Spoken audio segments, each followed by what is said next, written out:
मैं बहुत खुश थी कि 5 साल बाद पति अगले हफ्ते दुबई से वापस इंडिया आ रहे थे। मगर तभी एक फोन कॉल मुझ पर कयामत बनकर गुजरी कि पति की दुबई में खौफनाक हादसे में मौत हो गई है। मैंने घर वालों से बहुत मिन्नतें की कि 20 लाख रुपए का बंदोबस्त करके उनकी डेड बॉडी इंडिया लेकर आए। मुझे सब्र आ जाएगा, मगर सब कोई न कोई बहाना बनाकर इस बात से बच रहे थे। जबकि मेरे पति ने जवानी के 15 साल इन्हीं घर वालों की खातिर परदेश में काटे थे। मैं 5 लाख रुपए में अपने जेवर बेचकर दूसरे ही दिन दुबई पहुंची तो एक और कयामत मेरा इंतजार कर रही थी, क्योंकि जैसे ही मैं एयरपोर्ट से बाहर आई तो मेरा बेटा, जरा वो जेवर और अपने घर के कागजात तो निकालो, मेरी सास ने पति के सामने कहा। तो मैं सवालिया नजरों से उन्हें देखने लगी। जब काफी देर मैंने कोई रिएक्शन नहीं दिया तो सास ने मुझे घूरते हुए कहा, मैं और तुम्हारी माँ ने तुम्हें जो जेवर दिए हैं वो निकाल कर लेकर आओ। मैंने एक नजर पति को देखा। जब उसने इस बात पर सिर हिलाया तो मजबूरन मुझे उठकर जाना पड़ा। मैं अपने मायके के घर के कागजात तो नहीं, बल्कि वो सिर्फ जेवर उठाकर ले आई थी जो मेरी सास और मेरी माँ ने दिए थे। मैंने सारे लाकर बिस्तर पर रख दिए। सास मुस्कुराई और उन जेवरों को देखने लगी। दरअसल मुझे जो मेरे मायके वालों की तरफ से जेवर मिले थे वो बहुत पुराने थे और पूरे प्योर सोने के थे, इसीलिए मैंने उनको संभाल कर रखा था। मगर जब सास ने अचानक से मांगे तो मैं हैरान रह गई। लेकिन आंटी, आपने जेवर क्यों मंगवाए हैं? सब ठीक तो है ना? मैंने पति की तीखी नजरों की परवाह किए बिना कहा। तो वो पहले तो हैरान हुई, फिर कहने लगी, बेटा, एक तो तुम्हारे कमरे में लॉकर मौजूद नहीं है, दूसरा अभी तुम कम उम्र हो, ऐसी चीजें कहाँ संभाल पाओगी? इसीलिए मेरे पास रखवा दो, मैं संभाल कर रख लूंगी। जब जरूरत हो तो मुझसे कह देना, मैं वापस दे दूंगी। मेरी सास ये कहते हुए बार बार मेरे पति की राय लेने के लिए उसे देख रही थी। मेरे पति, जो अपनी माँ के आज्ञाकारी बेटे थे, वो भला कैसे इनकार कर सकते थे? उन्होंने तुरंत कहा, ठीक है माँ, आप अपने पास रखवा लीजिए, भला मुझे इससे क्या ऐतराज होगा। जब उन्होंने ये बात कही तो मैं मुंह खोले बैठी रह गई। मैं चाहती थी कि जेवर मेरे पास ही रहे, मगर मेरे पति अपनी माँ का साथ दे रहे थे। मैं खामोशी से सिर झुकाकर उठ गई। हमारी शादी को 1 महीने से ज्यादा का समय हो गया था और 5 दिनों के बाद ही मेरे पति को वापस दुबई जाना था। बेटा, ये तो सिर्फ जेवर हैं, जरा अपने घर के कागजात भी तो लाओ, मेरी सास ने दोबारा बोला। तो मैं गुस्से से पति को देखने लगी। वो मुझे देखने की बजाय अपनी माँ की तरफ देख रहे थे और मुस्कुरा रहे थे। तो मैंने वो कागजात उठाकर सास को पकड़ा दिए। वो जैसे आई थी वैसे ही चली गई। शाम को हमें मेरी चाची जी के घर जाना था। मैंने जल्दी से कपड़े निकालने लगी, क्योंकि शाम के वक्त निकलना था और दोपहर हो रही थी तो तैयारी शुरू करनी थी। हम लोग रास्ते में जा रहे थे जब एक मामूली सा एक्सीडेंट हुआ। मैं घबरा गई। पति के पैर में मोच आ गई थी, लेकिन भगवान की मेहरबानी से ज्यादा कुछ नुकसान नहीं हुआ। हम लोग घर वापस आ गए और मैंने अपनी चाची से माफी मांग ली। सास को बताया कि आपके बेटे का एक्सीडेंट हुआ है, तो उन्होंने इस बात पर कोई खास रिएक्शन नहीं दिया। वो खामोशी से खाना खाती रही। मुझे ये देखकर हैरत हुई। मैं ज्यादा कुछ नहीं बोली और अपने कमरे में आ गई। तकरीबन 1 घंटे के बाद मेरी नंद आई और कहने लगी, भैया जल्दी से मुझे 1,000 रुपए दे दीजिए। मेरे पति मोच की वजह से उठकर उसे पैसे नहीं दे सकते थे। वो बहन थी, भाई को उस हालत में देखकर उसकी तबीयत से के बारे में पूछ ही सकती थी ना। मगर वो भाई के पर्स से पैसे निकालकर खामोशी से चली गई। काफी देर के बाद मेरी सास आई और आते ही कहने लगी कि तुम्हारी पत्नी ने तो मुझे बताया ही नहीं कि तुम्हारा इतना बड़ा एक्सीडेंट हुआ है। अरे, मेरे बेटे को क्या हो गया है? ज्यादा चोट तो नहीं आई? मेरी सास ने बोला तो मेरे पति ने मुझे शक भरी नजरों से देखा और कहा कि तुम तो बेकार में ही कह रही थी कि मेरे घर वालों को मेरी कोई परवाह नहीं है। दरअसल मम्मी को तो पता अब चला है। ये सुनकर मैंने अपनी सास को देखा, जो कमाल की एक्टिंग कर रही थी। मैं सिर झटक कर रह गई। मेरी सास काफी देर वहीं पर बैठी रही। जब मैं किचन के बर्तन धोकर लौटी तो वो जा चुकी थी। मैंने बिस्तर ठीक किया और आराम से सो गई। रात का न जाने कौन सा पहर था, जब अचानक मेरी आंख खुली तो देखा कि पति कमरे में नहीं थे। मुझे बहुत हैरत हुई कि वो कहाँ गए हैं। बाथरूम चेक किया, स्टडी रूम में देखा, मगर वो कहीं भी नहीं थे। मैं जल्दी से बाहर आई तो देखा कि सास के कमरे में डॉक्टर आया हुआ था और मेरे पति वहीं बैठे हुए थे। वो खामोशी से सास के साथ बैठे थे। मैं भी वहीं पर बैठ गई। क्या हुआ है आंटी को? सब कुछ ठीक तो है ना? जब मैंने पूछा तो उन्होंने हल्की सी आंख खोली, लेकिन फिर मुझे नजरअंदाज कर दिया। मुझे लगा शायद उन्होंने सुना नहीं। जैसे ही डॉक्टर वहां से गया तो कहने लगी, बस जरा सा ब्लड प्रेशर हाई हो गया था। मैंने उनकी बेटियों की तरफ देखा, तीनों सो रही थी। मुझे हैरानी हुई कि माँ की तबीयत इतनी खराब है और वो तीनों सो रही हैं। कोई भी उनकी मदद के लिए नहीं उठा। आगे मैं कुछ भी नहीं कह पाई। मेरे पति वहीं बैठे अपनी माँ की टांगें दबाते रहे। मैं अपने कमरे में आ गई। मुझे बहुत थकावट हो रही थी, इसीलिए मैं सो गई। 5 दिन कैसे गुजर गए मुझे पता भी नहीं चला। आखिरकार वो दिन भी आ गया जब मेरे पति को वापस दुबई जाना था, और इस बार वो पूरे 5 साल के लिए जा रहे थे। मैं बहुत उदास थी। सुबह से कुछ भी करने को जी नहीं कर रहा था। मैं किचन में आई, नाश्ता बनाने के लिए आगे बढ़ी तो सास ने रोक दिया और कहा कि तुम आराम करो और देखो, तुम्हारे पति को किसी चीज की जरूरत तो नहीं है, नाश्ता मैं खुद बना लूंगी। ये कहते ही सास नाश्ता बनाने लगी, जबकि मैं अपने कमरे में वापस आ गई। मेरे पति अपना सामान पैक कर चुके थे और अब अपने किसी दोस्त से कॉल पर बात कर रहे थे। मैं उनकी कॉल खत्म होने का इंतजार करने लगी, क्योंकि मुझे उनसे बात करनी थी। वो काफी देर तक कॉल करते रहे। तभी मेरी सास की आवाज आई। वो मुझे बुला रही थी। मैं जल्दी से किचन में आ गई। उन्होंने खाना लगा दिया था। तभी मेरे पति भी वहां पर आ गए। हम सबने नाश्ता किया। मेरी तीनों नंदे भी आ गईं। बड़े ही खुशहाल माहौल में हम सबने एक साथ खाना खाया। मेरे पति की शाम की फ्लाइट थी। वो चाहते थे कि आज का सारा दिन हम लोग एक साथ गुजारें। हम लोगों ने पार्क जाने का प्लान बनाया, उसके बाद फिल्म देखने का। मैं अपनी किस्मत पर बहुत खुश हो रही थी। पति बहुत ख्याल रखने वाले थे। 3 नंदे थीं। आखिरकार उनकी भी कभी न कभी शादी हो ही जानी थी। बाकी रही सास, तो वो घर के मामलों में ज्यादा बोलती नहीं थी, बल्कि इतने अच्छे तरीके से बात करती थी कि मुझे उनकी कोई टेंशन ही नहीं थी। पति वापस चले गए। मैं दिल से बहुत उदास महसूस कर रही थी। बर्तन सिंक में पड़े रहे। मैंने सोचा कि सुबह नौकरानी आएगी तो वो देख लेगी। मैं अपने कमरे में आई और सो गई। सुबह से थकावट हो रही थी, क्योंकि काफी देर हम पैदल चलते रहे थे। मेरी आदत थी कि दरवाजा कुंडी लगाकर सोने की। उस रात भी मैं कुंडी लगाकर सोई थी। सुबह सवेरे जोर जोर से दरवाजा बज उठा। मैं घबरा गई। न जाने ऐसी कौन सी इमरजेंसी आ गई थी कि मेरे कमरे का दरवाजा इस तरह से पीटा जा रहा था। मैंने तुरंत उठकर दरवाजा खोला। सामने मेरी सास खड़ी थी। आराम के दिन खत्म हुए, अब काम पर लग जाओ। मैं तुम्हें इसीलिए ब्याह कर नहीं लाई थी कि तुम बिस्तर तोड़ती रहो, मेरी सास ऊंची आवाज में चिल्लाई। तो मैं हैरान रह गई, जबकि मेरे पति ने बताया था कि पिछले कई सालों से उनके यहाँ काम वाली आती है और सारे काम करके जाती है, बर्तन धोने से लेकर घर की सफाई तक। इसीलिए मैं सुकून में थी कि मुझे कोई काम नहीं करना पड़ेगा। मगर यहाँ मेरी सास के तेवर ही बदले हुए थे। लेकिन काम वाली तो आती है ना, मैंने कहा तो सास ने मुझे धक्का देते हुए कहा, वो बहुत जवान चलाने लगी हो। उस काम वाली को मैंने निकाल दिया है। मेरे पास इतने फिजूल के पैसे नहीं हैं कि मैं काम वाली को दूं। तू फिर अब जल्दी से उठो और घर के कामों पर लग जाओ। मुझे शिकायत का मौका नहीं मिलना चाहिए। वो हुक्म चलाते हुए बोली।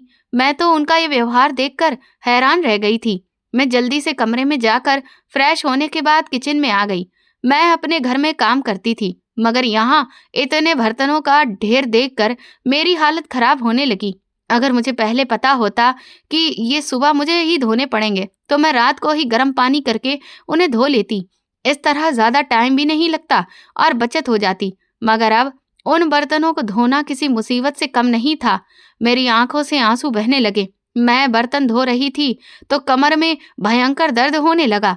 उन्हें समेटने के बाद किचन से बाहर निकली तो सास ने मुझे अपने कमरे में बुला लिया। ये तेल है, जल्दी से मेरे सिर पर मालिश कर दो।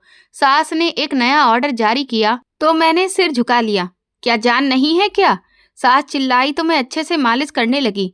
हाथ दर्द कर रहे थे। मैं काफी देर वहीं पर बैठी रही। कमरे में आई तो कमर का दर्द और तेज हो गया। थकावट से बुखार भी महसूस हो रहा था। मैं कमरे में आकर लेट गई। ऐसा महसूस ही नहीं हुआ कि कब तक सोई रही। जब आंख खुली तो रात हो चुकी थी। मेरे अलावा घर में कोई भी नहीं था। मैं डर गई। हर जगह अजीब सी आहट महसूस होती थी, जैसे कि मेरे अलावा भी कोई है। मैं रोती रही। पति की कॉल आई, लेकिन उस वक्त मैं किचन में थी, उठा नहीं सकी। वो मुझसे बहुत नाराज हुए। परेशान ना हो इसीलिए मैंने अपनी सास के व्यवहार की उनसे शिकायत नहीं की और चुप रही। न जाने कब नींद ने मुझे अपनी आगोश में ले लिया। मुझे अंदाजा नहीं हुआ। हालांकि डर के मारे मेरे शरीर का अंग अंग कांप रहा था कि आखिर बाकी सारे घरवाले गए कहाँ हैं।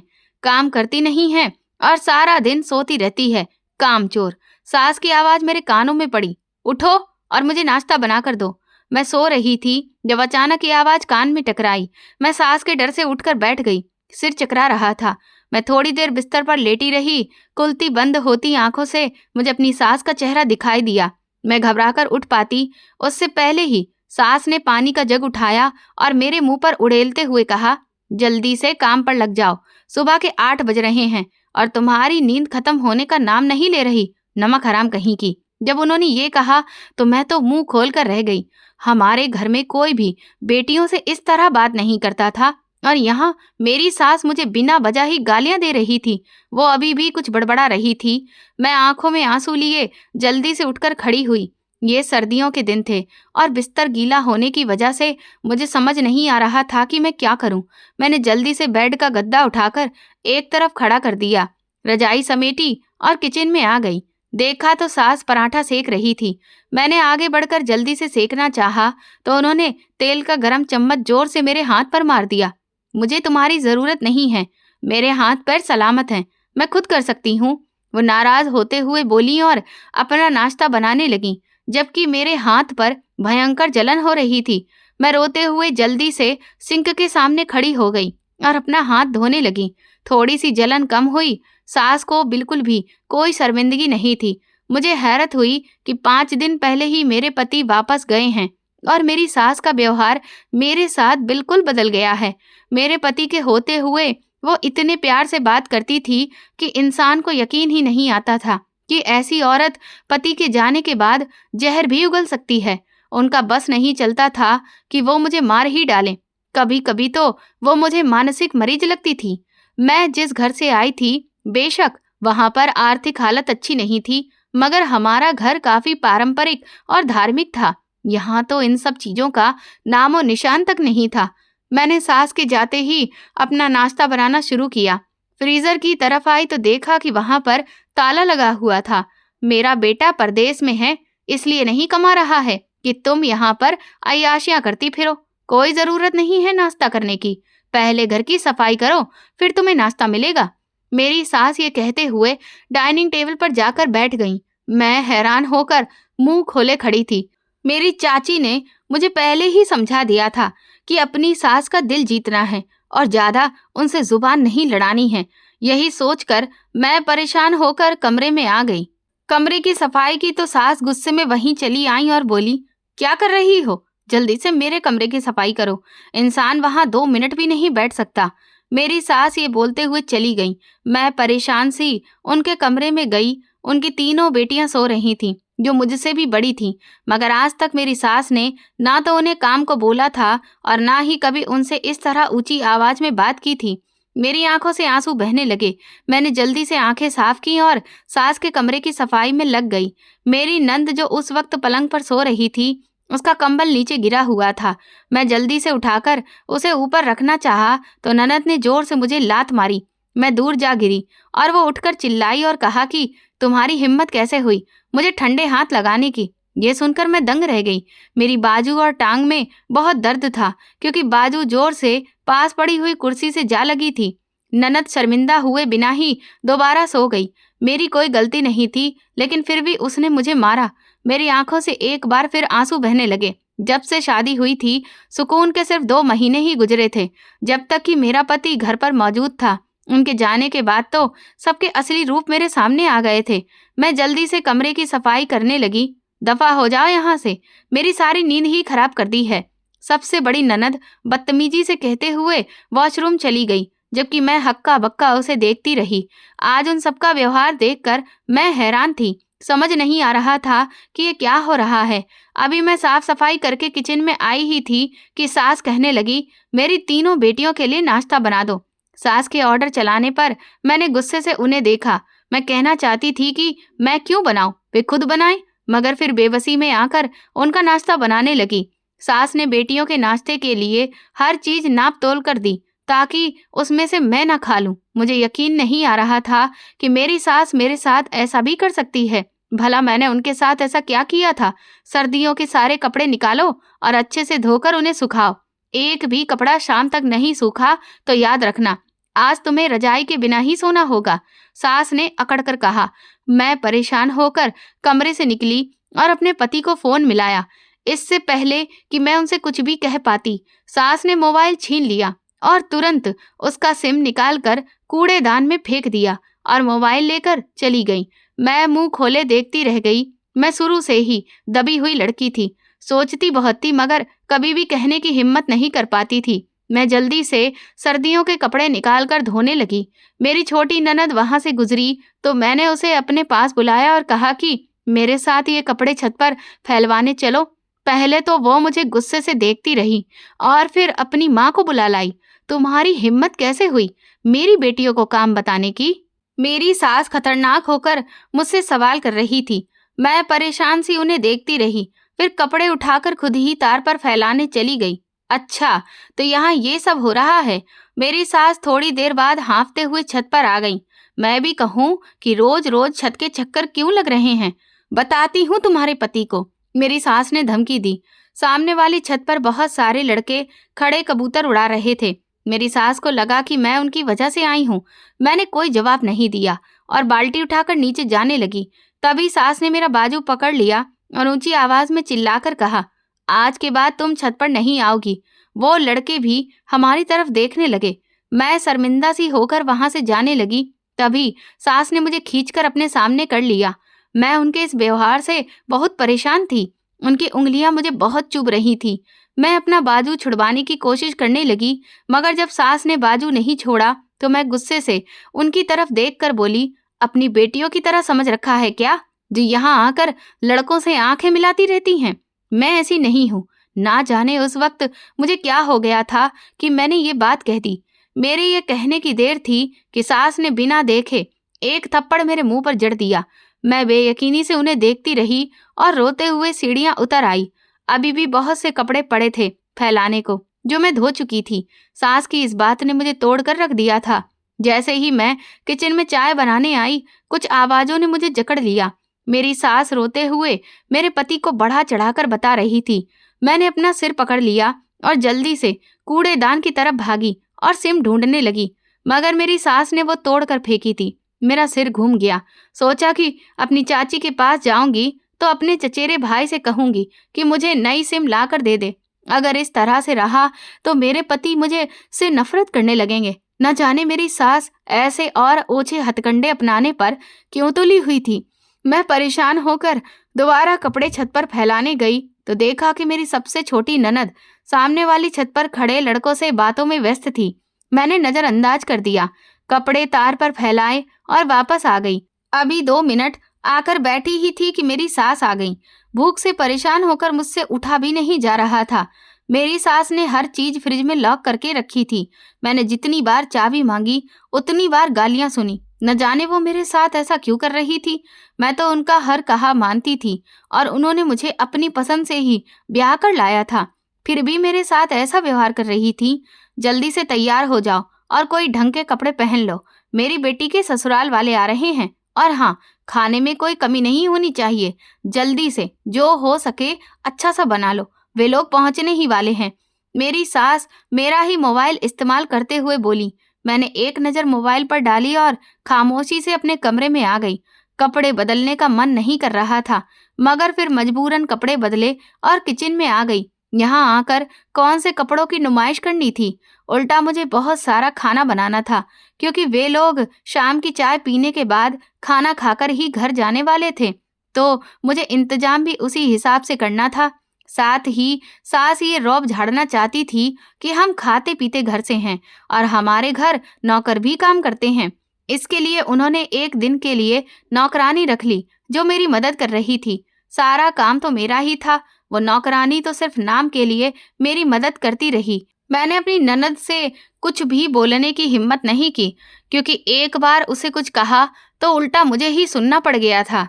अभी मैं खाना बना ही रही थी कि नौकरानी कहने लगी, दीदी चाय चढ़ा दूं या अभी टाइम है? मुझे समझ ही नहीं आया कि वे लोग कब तक आएंगे, इसीलिए मैं सास के कमरे की तरफ चली आई ताकि उनसे पूछ सकूं। बड़ी ननद एक स्कूल में जॉब करती थी, दूसरी यूनिवर्सिटी में पढ़ती थी और सबसे छोटी कॉलेज जाती थी। वो यहाँ तो पढ़ने जाती थी या फिर सोती रहती थी। इसके अलावा वो किसी भी काम को हाथ नहीं लगाती थी। मैं जैसे ही सास के कमरे की तरफ बढ़ी, कुछ आवाजें मेरे कानों में पड़ी। मैं हैरान होकर मुंह खोले खड़ी रह गई, क्योंकि मेरी सास मेरे ही जेवर बाहर निकाले हुए थी और कह रही थी कि वे यही अपनी बेटी को दहेज में देंगी। ये बात भला मुझे कैसे बर्दाश्त होती? न जाने किस्मत ने मेरे लिए क्या सोच कर रखा था। मैं ना चाहते हुए भी वो बात सुनने के लिए वहीं पर रुकी रही थी। उससे पहले ही कि मैं वहां से हटती, मेरी बड़ी ननद ने मुझे देख लिया और हंगामा खड़ा कर दिया कि मैं छुप छुप कर उनकी बातें सुनती हूँ, जबकि ऐसा नहीं था। मुझे ऐसी आदत नहीं थी, मगर कोई भी इंसान हो अपने बारे में सुनकर रुक ही जाता है। और उस वक्त भी मुझे कुछ समझ में नहीं आया और मैं उनकी बातें सुनने के लिए खड़ी रह गई। सास ने आगे बढ़कर बेवजह मुझे एक थप्पड़ मार दिया। मैं गाल पर हाथ रख के खड़ी थी, तभी उन्होंने मुझे धक्का दिया और कहा कि जाकर खाना बनाओ, आइंदा ऐसी हरकत की तो घर से निकाल दूंगी। ये सुनकर मैं रोते हुए किचन में आ गई। नौकरानी बेचारी बहुत शर्मिंदा हो रही थी, जैसे मुझे थप्पड़ उसकी वजह से पड़ा हो। वो मुझसे नजर भी नहीं मिला पा रही थी। मैं मुस्कुरा दी। कम से कम कोई तो था जो मेरे लिए हमदर्दी रखता था। मुझे इस तरह हंसते देख वो नौकरानी बोली, दीदी, मैंने जिंदगी में पहली बार कोई औरत देखी है जो सास की मार खाने के बाद भी मुस्कुरा रही है। आप तो बड़ी हिम्मत वाली हैं। उसकी बात सुनकर मैं अपने काम में व्यस्त हो गई। जब उसे कोई जवाब नहीं मिला तो वो भी अपने काम में लग गई। वे लोग पहुंचने वाले थे और हमें इंतजाम पूरा करना था। वे लोग आए। मेरी नंद ने चाय उठाकर पेश करने की कोशिश भी नहीं की। ये काम भी मुझे ही करना पड़ा। रिश्तेदारों ने मुझे देखा तो कहने लगे, ये लड़की कौन है? हमने आज से पहले तो नहीं देखा। तभी मेरी सास बोली, आप लोगों ने पहचाना नहीं? ये मेरी बहू है। तभी वो औरत आगे बढ़ी, मुझे गले लगाया और बोली, अगर इसकी शादी तुम्हारे बेटे से ना हुई होती तो मैं तो इसे अपने बेटे के लिए बहुत पसंद करती। आंटी की ये बात सुनकर मैं मुस्कुरा दी, जबकि मेरी सास गुस्से से मुझे घूरती रही। नंद बार बार मुझे देख रही थी। मैं जानती थी कि उनके जाते ही मुझ पर कयामत आ जाएगी। ये माँ बेटी मुझे छोड़ने वाली नहीं है, मगर मैं खामोश रही। उस वक्त मैं वहां से उठकर आ गई, क्योंकि मुझे बहुत सारे काम करने थे। होने वाली सास को दिखाने के लिए मेरी नंद मुझसे काम करवाने लगी। काम के नाम पर वो बस बर्तन टेबल पर सजा रही थी और उसने कुछ भी नहीं किया, जबकि मेरी सास तारीफें करते नहीं थक रही थी कि ये सब कुछ मेरी बेटी ने बनाया है। मैं झूठी मुस्कान लिए उन्हें देखती रही। मेरी नंद की सास बार बार कह रही थी कि चाहे उनकी बहू को खाना बनाना आए या ना आए, उन्हें फर्क नहीं पड़ता, क्योंकि उनके यहाँ बहुत सारे नौकर हैं। ये सुनकर मुझे हैरानी हुई, क्योंकि मेरी सास ने भी हमारे घर जाकर यही कहा था। सब लोगों ने हंसी खुशी खाना खाया। मेरी सास ने अपनी होने वाली समधन को दिखाने के लिए मुझे भी वहीं बैठने को कहा, मगर मैं उनकी ये एक्टिंग और बर्दाश्त नहीं कर सकी, इसीलिए अपने कमरे में आ गई और सिर दर्द का बहाना बना लिया। मैं काफी देर लेटी रही। तभी नौकरानी बुलाने आई कि वो घर जा रही है, कोई काम हो तो बता दूं। मैं उसे काम बताने के लिए उठी ही थी कि मेरी नंद मुझे बुलाने आ गई कि मम्मी बुला रही हैं, जल्दी चलिए। वे लोग अभी तक गए नहीं थे, बल्कि मेरी सास के कमरे में ही बैठे थे। बहन जी, बेटी के जेवर तो आपने बहुत खूबसूरत बनवाए हैं, बहुत भारी सेट लग रहा है, नंद की सास बोली। मैं फटी फटी निगाहों से उन जेवरों को देखती रही जो मेरी माँ के थे। मैं बहुत छोटी थी जब मेरे माँ बाप का देहांत हो गया था। मेरी परवरिश मेरी चाची ने की थी। वे मुझ पर जुल्म तो नहीं करती थी, मगर घर के सारे कामों की जिम्मेदारी मेरी ही थी। कभी कभी डांट भी देती थी, मगर मुझे उनकी कोई बात कभी बुरी नहीं लगी। मगर यहाँ ससुराल में जो व्यवहार मेरे साथ हो रहा था, वो मुझे बहुत बुरा लगता था। उस दिन भी दिल बहुत उदास था। ऊपर से मेरी सास की इस हरकत ने मुझे तोड़ कर रख दिया था।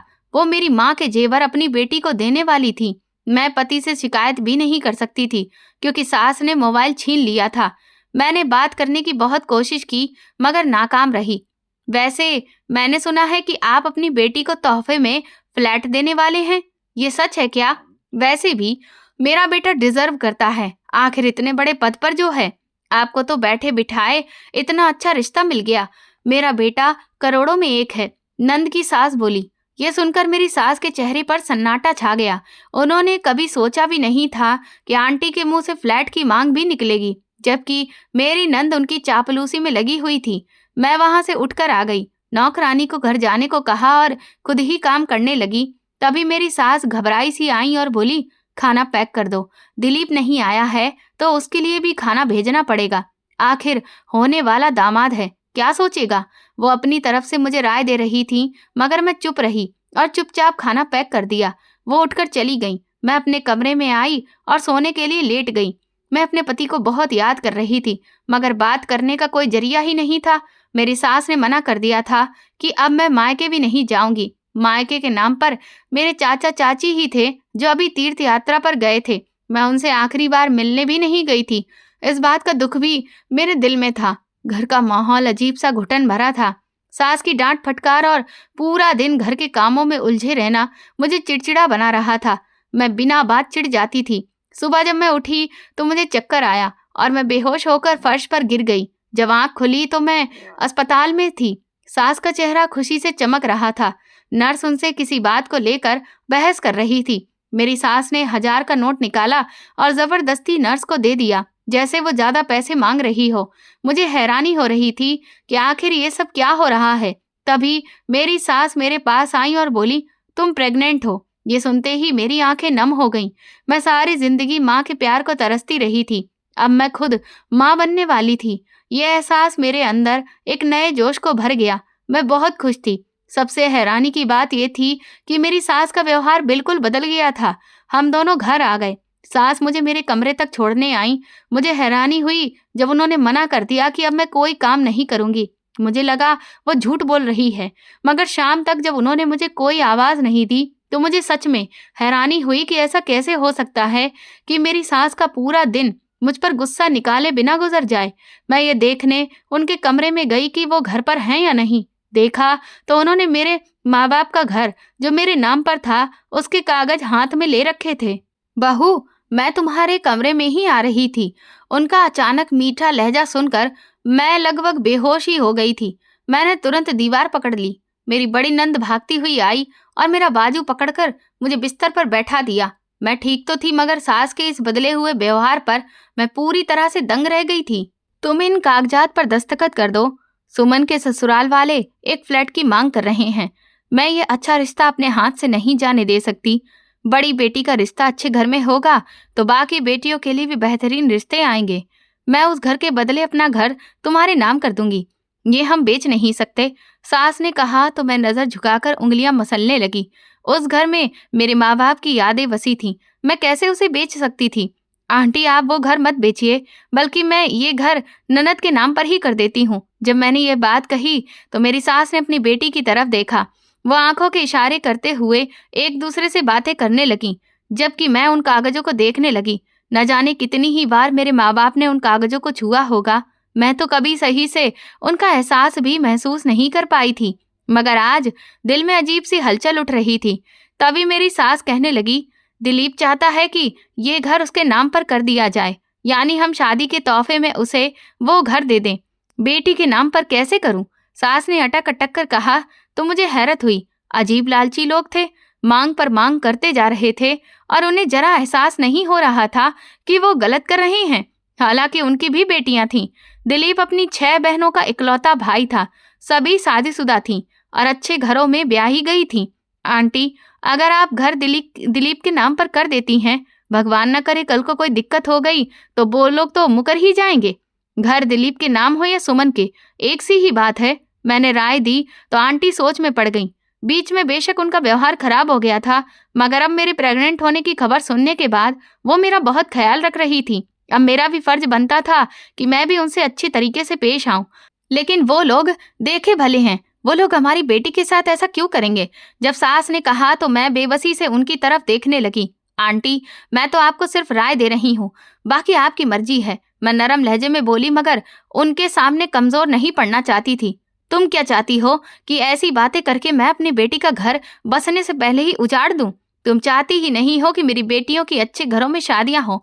मेरी सास जलन में बोली और मुझे वहां से जाने को बोल दिया। वो एकदम से गुस्सा हो गई थी। मैं आंसू भरी मुस्कुराहट लिए कमरे से निकल आई। दोबारा से नौकरानी घर में काम करने आने लगी थी। एक सुबह मैं उठी तो तबीयत अजीब सी हो रही थी। पेट में बहुत दर्द था। मैं सीढ़ियों से नीचे उतर रही थी।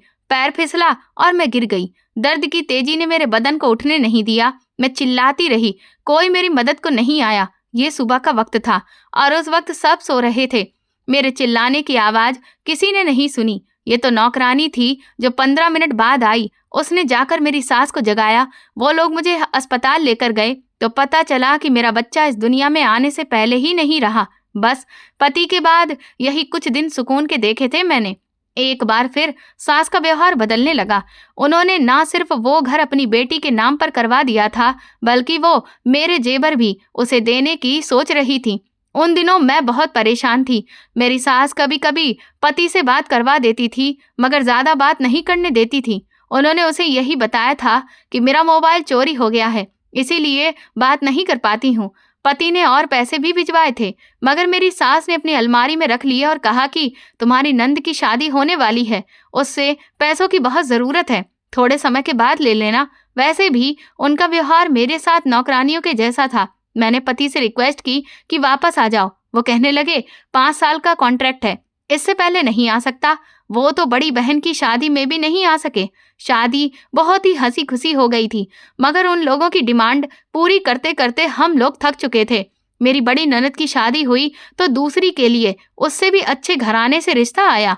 सास ने बिना मेरे पति से राय लिए ही वो रिश्ता भी तय कर दिया। लड़का विदेश में काम करता था। मेरे पति को अभी उसके बारे में पता नहीं था। सास का मूड अच्छा होता तो मेरी बात करवा देती, वरना जैसे ही मेरे पति की कॉल आती वो बिना वजह मुझे डांटने लगती थी। उनका बस नहीं चलता था कि मुझ पर हाथ ही उठा दें। मैं उनसे घबराकर रहने लगी थी कि कहीं मैं उनके व्यवहार के बारे में अपने पति को ना बता दूं। मैं जितनी बार उनसे बात करती वो मेरे साथ ही बैठी रहती और मैं हर एक शब्द उनके कहे मुताबिक ही बोलती थी। मेरी इन्हीं बातों की वजह से मेरा पति मुझसे उखड़ा उखड़ा सा रहने लगा था। पैसे मेरी सास को चाहिए होते थे और वो मांग मुझसे करवाती थी। मेरा पति मेरे मांगने पर पैसे भिजवा देता था, मगर वो मुझ तक आने ही नहीं देती थी और अपने पास रख लेती थी। ऐसे ही वक्त गुजरता गया। दोनों बड़ी नंदों की शादी हो गई। छोटी वाली अभी भी पढ़ रही थी। एक दिन सास को सोता हुआ पाकर रात के 12 बजे मैंने फोन उठाया और पति को कॉल मिला दी। मेरी किस्मत अच्छी थी कि उन्होंने तुरंत ही कॉल उठा लिया। मैं सास के व्यवहार की शिकायत करते हुए रोने लगी तो वो मुझे समझाने लगे, मेरी माँ थोड़ी सख्त दिल है, मगर दिल की बुरी नहीं है। तुम उनकी बातों को अपने दिल पर ना लिया करो। हालांकि उन्होंने मुझे समझाया तो मेरे दिल का बोझ हल्का हो गया। मैं वापस आकर मोबाइल रख आई और मेरी सास को पता भी नहीं चला कि मैंने मोबाइल उठाया था। मुझे बहुत खुशी हुई। सुबह मेरे पति ने माँ को कॉल करके बताया कि उन्होंने वीजा का इंतजाम कर दिया है और बहुत जल्द ही वो मुझे अपने पास बुला रहे हैं। मैं तो खुशी के मारे फूली ही नहीं समा रही थी। शुक्र है कि इस नरक से जान छूटने वाली थी। मैं थक चुकी थी। सास और मेरी रोज बहस होती थी। शुरू शुरू में तो मैं खामोश रहती थी, मगर अब मेरी हिम्मत जवाब दे गई थी। आखिर कब तक मैं चुप रहती। वो बिना गलती के मुझे डांटा करती थी, यहाँ तक कि आजकल वो मुझ पर हाथ भी उठाने लगी थी। उनके इसी व्यवहार की वजह से मैं उन्हें मुंह पर जवाब देने लगी थी। कभी कभी तो वो खामोश हो जाती थी, मगर अक्सर बहस करती रहती थी। सास और मेरी बहस देखकर ही पति ने फिर मुझे वहां बुलाने का आइडिया टाल दिया, क्योंकि कहीं ना कहीं मेरी सास ने उन्हें भड़का दिया था। फिर धीरे धीरे समय बीता। अब 5 साल पूरे होने में बस 2 हफ्ते रह गए थे और मेरे पति इंडिया आने वाले थे। मैं खुश हो गई कि शुक्र है मेरे पति अब आ रहे हैं। मगर एक सुबह जब मैं पूजा कर रही थी, मेरी सास का मोबाइल बज उठा। मैंने जल्दी से कॉल उठाई, नंबर अनजान था। मैंने सोचा कि कहीं मेरे पति ना हो, लेकिन आगे एक खौफनाक खबर मेरा इंतजार कर रही थी। मेरा सुहाग उजड़ गया था। उस आदमी ने बताया कि वो मेरे पति का बहुत अच्छा दोस्त है और मेरे पति एक भयंकर एक्सीडेंट का शिकार हो गए हैं और उनका देहांत हो गया है। अगर हम लोग उनकी डेड बॉडी इंडिया लाना चाहते हैं तो 20 लाख रुपए भेजने होंगे। ये सुनकर मेरे होश उड़ गए। पहले तो मुझे भरोसा ही नहीं हुआ। फिर मैंने सास को उठाया और उन्हें बताया तो वो दहाड़े मार मार कर रोने लगी। बात चारों तरफ फैल गई। रिश्तेदार हमारे घर जमा होने लगे। मैं गम से निडाल थी। उस मुश्किल वक्त में मेरी चाची ने मेरा बहुत साथ दिया। वो हर वक्त मेरे साथ रही। मैं रोती रही, मुझे किसी चीज का होश नहीं था। तभी उन्होंने आगे बढ़कर मेरी चूड़ियां तोड़ दी, मेरी मांग उजाड़ दी। फिर मुझे दूसरे कमरे में ले जाकर सफेद रंग की साड़ी पहना दी गई। मैं बेजान लाश की तरह सब कुछ वैसा ही करती रही जैसा वे मुझसे करवाते रहे। हालत इतनी खराब थी कि 2 दिन तक मैं बेहोशी की हालत में पड़ी रही। मुझे तो भरोसा ही नहीं हो रहा था कि मेरे पति इस दुनिया में नहीं रहे। ऐसा लग रहा था जैसे ये कोई बुरा सपना हो जो गुजर चुका है और आंख खुलते ही सब ठीक हो जाएगा। मगर ये वो भयानक हकीकत थी जिसने मुझे तोड़कर रख दिया था। मेरी सास भी अब कोई बात नहीं कर रही थी, बल्कि सुन्न होकर ऐसे बैठी थी जैसे शरीर में जान ही नहीं बची हो। तीसरे दिन जब मैं थोड़ा होश में आई तो अपने पति की डेड बॉडी वापस लाने के लिए सबके सामने गिड़गिड़ाने लगी। उनकी लाश अभी तक वहीं स्टोर करके रखी गई थी। ये बात मुझे हजम नहीं हो रही थी कि मेरे पति मुझे आखिरी वक्त में देखने को भी ना मिले। मेरा बस नहीं चल रहा था कि मैं जल्द से जल्द दुबई पहुंच जाऊं और अपने पति को आखिरी बार देख लूं। मुझे क्या पता था कि जिस दिन मैंने उन्हें विदा किया था वही आखिरी मुलाकात थी। सुमन दीदी, मैं आपके आगे हाथ जोड़ती हूँ। आप अपने पति से कहिए कि वो मुझे ये पैसे उधार दे दें, मैं बहुत जल्द लौटा दूंगी। मैं सुमन के पैर पकड़ते हुए कहने लगी, जिनका घर बसाने की खातिर मैंने अपना घर उनके नाम कर दिया था, लेकिन वो टस से मस नहीं हुई और बहाने बनाती हुई चली गई कि उनके पति का कारोबार अच्छा नहीं चल रहा है, बहुत कर्ज है। इसी तरह के बहानों में तीनों बहनें घर से चली गईं। मैं अपने चाचा चाची के पास आई जो खुद किराए के मकान में रहते थे। मेरे चाचा ने मुझे कुछ 1000 रुपए दिए। मैं उनके इस एहसान के लिए शुक्रगुजार रही। कम से कम वे मेरा साथ तो दे रहे थे। मैंने सास से रिक्वेस्ट की कि हमारा घर बड़ा है, इसे बेचकर छोटा घर ले लेते हैं। जो पैसे बचेंगे उनसे पति की डेड बॉडी वापस ले आएंगे। मगर कोई भी मेरे बेचैन दिल की हालत नहीं समझ रहा था। सबको ये ज्यादा आसान लग रहा था कि उन्हें वहीं पर अंतिम विदाई दे दी जाए, मगर मैं ऐसा नहीं चाहती थी। मैं आखिरी दम तक कोशिश करना चाहती थी। सबसे मायूस होकर मैंने खुद वहां जाने का फैसला कर लिया। अगर आज मेरे पास जेवर होते तो मैं अपने पति की डेड बॉडी वापस ला के सकती थी।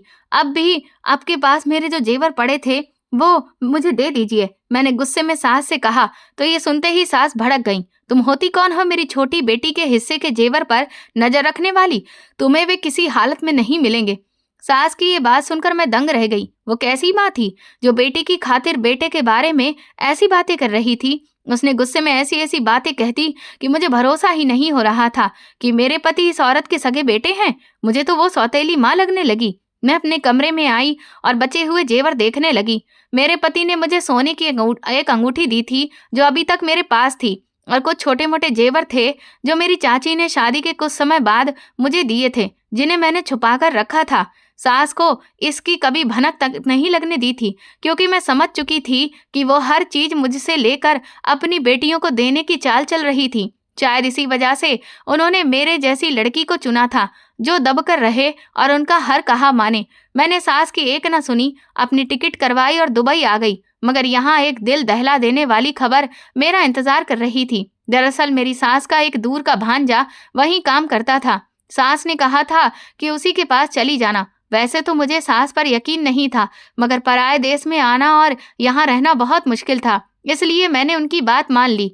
एयरपोर्ट पर वो आदमी मेरा इंतजार कर रहा था। उसने मेरे सारे डॉक्यूमेंट्स लिए और देखने लगा।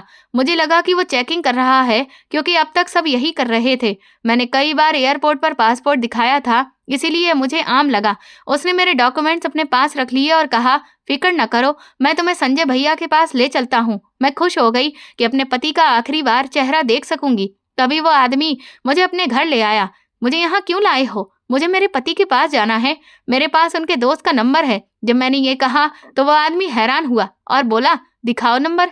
मैंने उसे नंबर दिखाया तो उसने वो पर्ची छीन कर फाड़ दी और कूड़ेदान में फेंक दी। मैं मुंह खोले उसे देखती रह गई। ये तुमने क्या किया?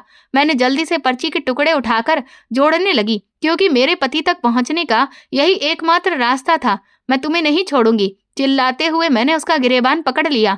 उसने मुझे जोर से धक्का दिया और मेरे मुंह पर एक थप्पड़ जड़ दिया। बोला, तुम्हारे सारे डॉक्यूमेंट्स मेरे पास हैं।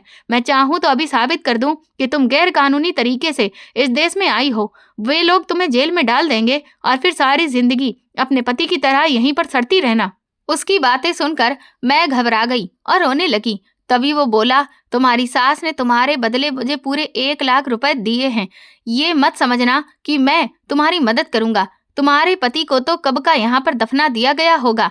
उसकी ये बात सुनकर मेरे होश उड़ गए। मेरी सास ऐसा कैसे कर सकती थी? अपनी बेटी का भविष्य संवारने के लिए वो मुझे कैसे बेच सकती थी? और मैं बेवकूफ जो सास के कहने पर यहाँ चली आई, वो इतनी सख्त दिल होगी इसका मुझे अंदाजा नहीं था। अपने पति को भूल जाओ और काम पर लग जाओ। घर की साफ सफाई करो। शाम को जब मैं आऊं तो अच्छा खाना बनाकर रखना। मेरे कुछ दोस्त आएंगे। वो आदमी घिनौने अंदाज में बोलता हुआ वहां से चला गया। उसके घर पर एक और आदमी भी था जो दूसरे कामों को करता था। राशन लाना हो या छोटे मोटे काम करने हो, वही करता था। मैंने अपनी परेशानी उसे बताई तो उसने उस पर कुछ भी नहीं कहा, उल्टा मेरी बात को नजरअंदाज कर दिया।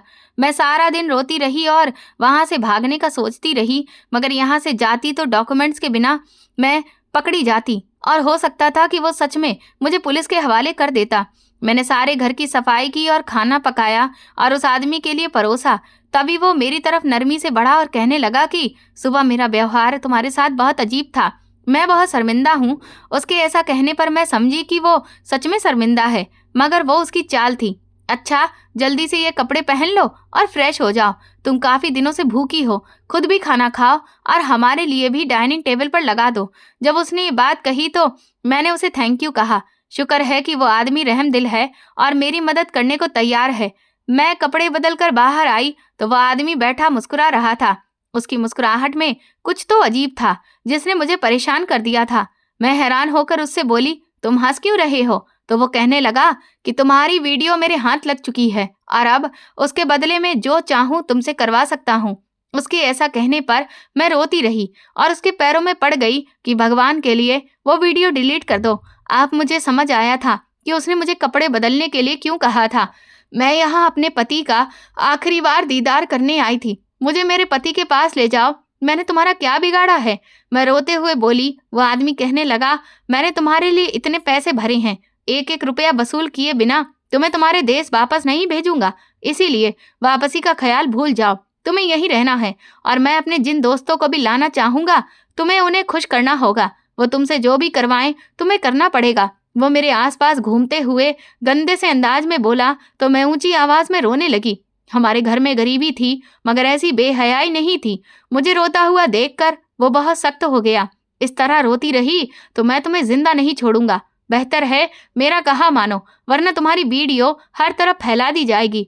वो आदमी बोला और बाहर चला गया। मैं इनकार में सिर हिलाती रही। वापस आया तो उसके हाथ में जूस था। मैं पीना नहीं चाहती थी मगर उसने जबरदस्ती मुझे वो जूस पिला दिया। जब बेहोशी में मेरी आंख खुली तो मैं दंग रह गई कि सामने कोई और नहीं, मेरा पति बैठा हुआ था। मैं रोने लगी, अपनी आंखों पर भरोसा नहीं हो रहा था। बार बार आंखें रगड़ कर देखती तो सामने मेरे पति संजय थे। मैं उन्हें पहचान चुकी थी। वो मेरी तरफ बढ़े और कहने लगे, तुम यहाँ पर क्या कर रही हो? यहाँ कैसे पहुंची? मैं तुम लोगों को कॉल कर करके थक चुका हूँ। जब वो बोले तो मैं रोते हुए उनके गले लग गई और कहने लगी कि मैं तो आपके आखिरी दीदार के लिए यहाँ पर आई थी। कोई भी मेरी मदद करने को तैयार ही नहीं था। मैंने जेवर बेचे और आपकी डेड बॉडी लेने यहाँ पहुंची। यहाँ आई तो उस आदमी ने मुझे बेवकूफ़ बनाया, सारे डॉक्यूमेंट्स हथिया लिए और मुझे गुलाम की तरह इस्तेमाल करने लगा। आप यहाँ कैसे पहुंचे हैं? उसने मेरी वीडियो बना ली है। अब मैं आपके काबिल नहीं रही, मुझे मर जाना चाहिए। ये कहते हुए मैंने चाकू उठा लिया मगर मेरे पति ने चाकू खींचकर दूर फेंक दिया और कहने लगे कि उसके खिलाफ तो मैं एक्शन लूंगा, तुम फिक्र मत करो और तुम्हारी वीडियो डिलीट हो चुकी है।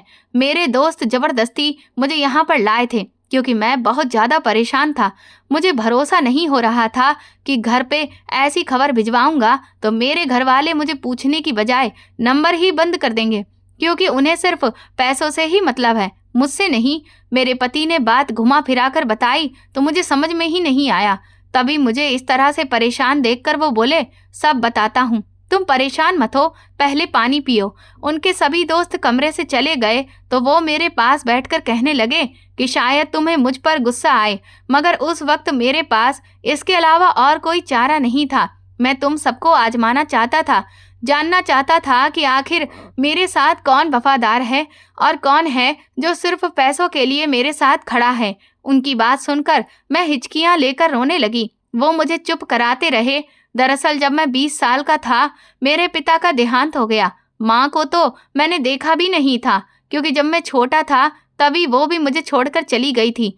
पापा ने दूसरी शादी कर ली थी, उनसे उन्हें 3 बेटियां हुई। मैंने कभी बहनों में फर्क नहीं किया बल्कि दिलो जान से उनका हर कहा माना। मगर कहते हैं ना कि खून एक ना एक दिन रंग दिखाता है। वे सब पैसों के लिए मेरे साथ रहीं। मैं 15 साल तक उस घर के खर्चे बर्दाश्त करता रहा हर जिम्मेदारी निभाई, मगर तुमने देखा, जैसे ही मैंने कहा कि मैं मर गया हूँ, तब मेरे रिश्ते ऐसे टूट गए जैसे मुझे जानते ही नहीं हो। मैंने अपने दोस्त से कहा कि वो फोन करे और कहे कि मैं खौफनाक एक्सीडेंट में मर चुका हूँ, डेड बॉडी के लिए 20 लाख भेज दे, लेकिन किसी ने भी नहीं भेजे।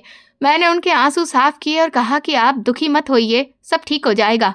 मेरे पति कहने लगे, कोई जरूरत नहीं है वापस जाने की, मैं उनके लिए मर चुका हूँ, वे लोग मेरे लिए मर गए।